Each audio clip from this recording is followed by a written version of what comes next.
Log پہنے شاہ ملبوس حریر، ہے سوار اعصاب پر اس کے فقیر۔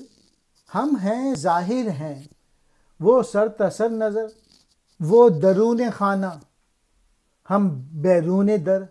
ہم کلیسا دوست ہم مسجد فروش، ساقی کوثر کا وہ پیمانہ نوش۔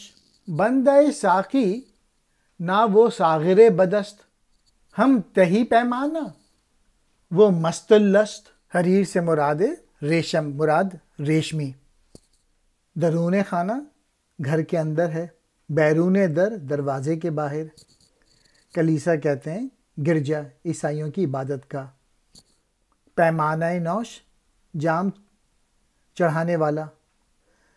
مغاں آتش پرستوں کا مذہبی پیشوا، یہاں مراد ساقی ہے۔ تہی پیمانہ خالی جام والے۔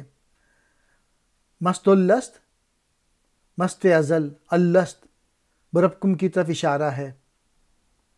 روز میثاق جب اللہ تعالیٰ نے خلقت عام سے قبل روحوں سے اپنے رب ہونے کا اقرار لیا۔ اقبال آزاد مرد کی تعریفیں کرتے ہوئے کہتے ہیں کہ ریشمی قباؤں میں ملبوس بادشاہ ایسے عریاں فقیر کے ڈر سے پیلے زرد پڑ جاتے ہیں۔ دین کے راز ہمارے لیے خبر اور اس آزاد بندے کے لیے نظر کی حیثیت رکھتے ہیں، گویا وہ گھر کے اندر ہے اور ہم دروازے سے باہر ہیں۔ ہم کلیسا کے دوست اور مسجد فروش ہیں، جبکہ وہ مرد حر حضور نبی کریم صلی اللہ علیہ وآلہ وسلم کے دست مبارک سے شراب اللست پیتا ہے۔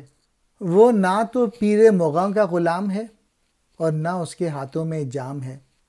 ہمارا پیالہ خالی ہے اور وہ شراب اللست سے مست ہے۔ میسیج یہ ہے کہ مرد حر سادہ لباس فقیر کے سامنے جو بڑے بڑے امیر لوگ ہوتے ہیں وہ بھی ڈرتے ہیں، چونکہ وہ دنیاوی طاقتوں سے خوفزدہ نہیں ہوتا، اس لیے طاقتیں اس سے خوفزدہ رہتی ہیں۔ دین کے راز ہمارے لیے خبر اور اس کے لیے نظر کی حیثیت رکھتے ہیں۔ دوسرے لفظوں میں وہ گھر کے اندر ہے اور ہم دروازے سے باہر، گویا ہم کتابوں کی وسعت سے دین کے متعلق کچھ جانتے ہیں، جب کہ اس کی اس دین پر گہری نظر ہوتی ہے اور عمل ہوتا ہے، وہ مشاہد حق میں محو ہوتا ہے اور ہم اس سے محروم ہوتے ہیں۔ ہم کلیسا دوست ہیں اور مسجد فروش ہیں، یعنی ہم تو مغربی تہذیب و تمدن کے عاشق اور غیروں کے طور طریقے اپنانے والے اور دین فروش ہیں، جبکہ وہ حضور صلی اللہ علیہ وآلہ وسلم کے عشق کی شراب پینے والے اور حضور صلی اللہ علیہ وآلہ وسلم سے براہ راست فیضیاب ہونے والا ہے۔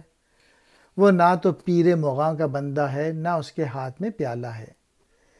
ہمارا پیالہ تو خالی ہے اور وہ مست الست ہے، یعنی ہم عشق خدا اور رسول سے بیگانہ ہیں اور وہ اس عشق کی شراب پی کر مستقل طور پہ مست رہتا ہے، اور یہ ایسی شراب ہے جس کے لیے کسی جام کی ضرورت نہیں۔